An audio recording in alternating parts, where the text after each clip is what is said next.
So please I'm begging you, mulai sekarang please jangan lagi ada yang naik busway, okay? Hello Unix, welcome back with me, Uni Honey, your daily English bud. So how's it going guys? I really hope you guys had an amazing time with your family and maybe your friends, after all this time that we spend indoors, maybe you guys get to spend some time outside. Video kali ini kita akan ngebahas tentang something yang I'm pretty sure all of you can relate to this topic. Jadi kita bakal ngebahas tentang salah kaprah penggunaan istilah bahasa Inggris dalam percakapan sehari-hari. Sekarang kan udah nggak aneh tuh kalau kita lagi ngobrol sama teman atau sama saudara, itu biasanya kita selipin istilah-istilah bahasa Inggris. Kayak misalnya kita ngomong, ini paketnya udah termasuk breakfast belum ya? Kita bilang breakfast. Itu udah kayak hal yang lumrah aja dan orang juga udah ngerti, nggak ada yang mempermasalahkan. Nah, kita akan bahas contoh seperti itu, tapi penggunaan istilah bahasa Inggris dalam kalimat itu salah kaprah. Penasaran? Let's dig into it. Number 1. Sekarang zamannya serba online, sampai sekolah, kuliah, meeting, jualan, semua-semuanya serba online.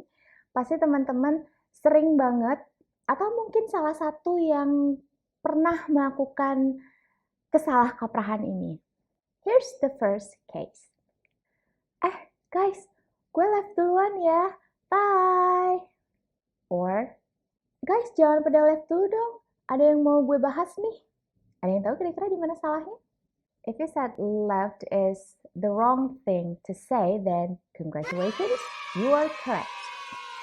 So, let me explain this a little for you, okay? So, left adalah verb 2 dari leave. Leave, left, left. Yang artinya pergi atau meninggalkan. Nah, di sini ketika orang bilang, gue left duluan ya, berarti dia masih ada di grup itu, dia masih join meeting, terus dia bilang gue left duluan. Which means left, verb 2 yang artinya lampau, yang artinya sudah pergi. Jadi, gue udah pergi duluan ya, tapi dia masih di situ. Does that make sense? Berarti kalau gitu, yang harusnya dibilang adalah leave, bukan left. Jadi, kalaupun teman-teman mau pakai bahasa Inggris diselipin, bilangnya, guys, jangan pada leave dulu dong. Ada yang mau dibahas nih, atau sorry ya, gue leave duluan, soalnya ada keperluan lain. Kenapa sih orang-orang banyaknya bilang left? Kalau gitu, kenapa nggak leave aja? Karena ketika seseorang meninggalkan ruangan atau meninggalkan meeting, itu pasti ada notifikasi yang bilang someone has left the meeting. Nah, kata left itulah yang kemudian stuck di sanubari masyarakat Indonesia. Oh, left. Akhirnya orang-orang pada bilang, jangan left dulu ya. Gue left duluan ya. Padahal itu salah kaprah, salah banget. Harusnya leave, bukan left. Number 2. This is not new because I've been wanting to talk about this since I was in junior high. Something yang ganjel banget dan ini tuh harus diluruskan. So, Unix pernah dengar nggak ada orang yang ngomong kayak gini? Jalan yuk, gue boring nih di rumah. Gue boring nih di rumah. Okay, so here's the thing.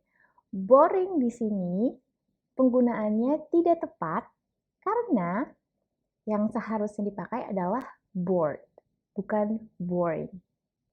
Yang membedakan adalah, to put it simply, boring itu biasanya ada something yang kita gambarkan membosankan. Ada objek yang menurut kita itu tuh membosankan. For example, your story is boring, makes me want to sleep. Or, I don't think Doctor Strange was boring, it was amazing. Jadi, kalau kita mau bilang boring, itu ada something yang kita jelasin. Ada something yang kita rujuk, ini tuh membosankan loh. Sedangkan bored itu biasanya kita gunakan untuk menggambarkan perasaan bosan. Jadi lebih ke perasaan. Kalau kita merasa bosan, jadi ke perasaan. We say bored, for example. Let's hang out. I'm bored. Hey, aren't you bored sitting all day on your desk? Let's go grab some coffee. Jalan yuk, bosen nih. Bosen, di sini yang bosen kita bosen. Jalan yuk, gue bosen nih, gue ngerasa bosen. So I say, let's hang out. I'm bored. Lo gak bosen duduk terus depan laptop? Keluar yuk, beli kopi. See the difference? Jadi bored itu untuk menyatakan kalau kita tuh merasa bosan atau seseorang merasa bosan. Jadi kalau teman-teman bilang, jalan yuk, gue boring nih di rumah. That means you are declaring to the world that kamu adalah orang yang membosankan.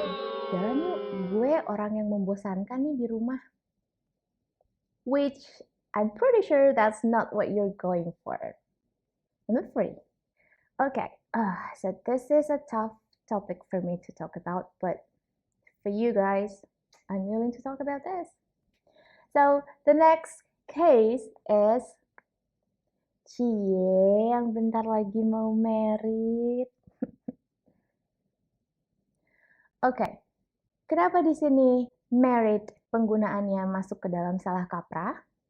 Karena married tidak bisa berdiri sendiri. Kalau kita mau bilang married, itu harus ada teman yang di depan, yaitu get married. Jadi kalau misalnya kalimatnya Cie yang mau get married minggu depan, that is correct. If you leave the get behind, kalau kita nggak bawa get-nya, kita hanya bawa si married-nya, terus kita bilang Cie yang mau married bentar lagi, married ini akan berubah menjadi verb 2. Karena verb satunya marry, married, married. Jadi kalau si married-nya sendirian, nggak ditemenin get, si married ini berarti merupakan verb 2 dari marry. Yang artinya sudah lampau. Yang artinya nggak make sense sama kalimatnya. Cie yang sebentar lagi udah menikah. Jadi udah menikah atau baru mau menikah? That doesn't make sense. Jadi kalau mau ngomong, cukup Cie yang bentar lagi get married, atau ya udah Cie yang bentar lagi mau nikah. Number 4, we have something that is commonly used mostly by anak jaksel kalau kata orang-orang, yaitu kata literally. Contohnya gini, gila Bogor panas banget, gue literally melting baru 5 menit keluar rumah. Gue literally melting. Let's go back a bit. Literally artinya something did happen, something does happen. Alright, so if you say, I am literally melting, then that means you are melting. And if you were melting, you wouldn't be able to tell us that you were melting because you were melting. Got it? Kalau emang beneran meleleh, nggak akan mungkin bisa cerita ke kita dong, ya karena kamu udah meleleh. Gimana caranya mau cerita, Bogor panas banget, gue meleleh. Kan lo udah meleleh. Jadi kalau teman-teman bilang, gila sumpah ya, gue literally mau meninggal, tuh sering banget orang ngomong kayak gitu ya, anak teman sekarang literally mau meninggal sih. You're not, okay? Like, you're in a perfect condition, you're not dying, so it's wrong to use literally, unless you are hooked in a hospital with some medical thingy, and like you're having difficulty to breathe, then maybe you can say, I am literally dying. But if you're somewhere out there having the best time of your life with your best friends, then you're not literally dying. Terus kalau gitu, yang benernya apa dong kalau bukan literally? Yang benernya, kalau ngikutin kaidahnya adalah figuratively. Figuratively. Jadi ini adalah opposite of literally. Kalau literally artinya something that really happened, while figuratively artinya metaphorically, symbolically. It does not happen. It's not really the case, Jadi lebih ke bahasa kiasan kalau figuratively. Contohnya, figuratively speaking, I have 3 kids. Uni punya 3 anak. Secara figuratif ya. It's true, I have 3 kids. Only they're not my biological kids. They're cats. They are my cats. But I feed them, I clean after them, I take care of them, I love them. It's like they're my kids. So figuratively, I have 3 kids. But literally, I don't have any kids. See, balik lagi ke contoh kasus tadi, kalau teman-teman bilangnya, Bogor panas banget nih, gue literally melting 5 menit keluar dari rumah. That is wrong. Kalaupun mau, bilangnya gue figuratively meleleh 5 menit keluar dari rumah. It sounds weird, but hey, that's the thing with salah kaprah. Because you're so used to saying the wrong thing, doing the wrong thing, that when you say the right thing or when you do the right thing, looks like you're the crazy one. Alright, now moving on to number 5. We have another case. Pasti yang sering pakai ini tuh orang Jakarta. I don't mean to ngelompok-ngelompokin orang, tapi karena emang ini ada di Jakarta. Gue jalan duluan ya, soalnya gue balik naik busway. Jam segini takutnya nggak kebagian tempat duduk, bye. Gue balik naik busway. Busway, let's break down this word. Okay, so busway, kalau kita break down, we get 2 words, bus and way. Bus is a mean of transportation. Way is the road, the path. Together, busway artinya jalur bis. It's not rocket science, guys. Jadi busway adalah jalur yang memang dikhususkan untuk bis, untuk jalannya bis. Jadi kalau teman-teman bilang gue balik naik busway atau like, I'm sorry guys, gue pergi duluan ya, gue mesti ngejar busway. What are you doing? You don't have to change the busway because it's literally not going anywhere. It's gonna be there. Did you realize I used the word literally? Because it is literally not going anywhere. Aspalnya nggak kemana-mana, jalurnya nggak akan kemana-mana, nggak perlu dikejar. Terus kalau misalkan mau bilang naik busway, apa dong yang benernya? Yang benernya, ya sebut namanya. Misalnya, sorry guys, gue balik duluan ya, gue naik Transjakarta soalnya, takutnya nggak kebagian tempat duduk, bye. So please, I'm begging you, mulai sekarang, please jangan lagi ada yang naik busway, okay? Number 6, which will be our last case for this video. Contohnya, beraninya di belakang doang, cemen. Kalau berani, adepin langsung dong, gak gentle banget sih. That gak gentle. Gentle. Okay, so now I want you guys to open your dictionary, any kind of dictionary, or you can just Google, look it up. This may come as a surprise for you guys, but gentle itu artinya lembut, bukan jantan. I don't know why Indonesians, I don't know why we think gentle artinya jantan. Mungkin karena bunyinya mirip, gentle sama jantan. Tapi artinya beda.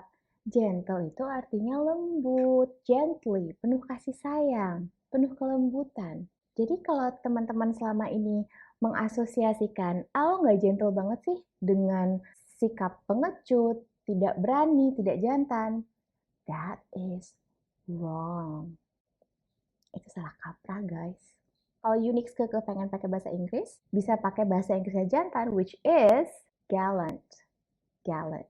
So, mungkin bisa bilang, beraninya di belakang doang, hadepin dong di depan. Yang gallant dong, jadi cowok. Aneh sih kedengarannya yang gallant. Atau, ya pakai bahasa Indonesia aja. Yang jantan dong. Lebih to the point. Nggak jantan banget sih. Gaslighting banget ya. Oh ya, right. One more thing.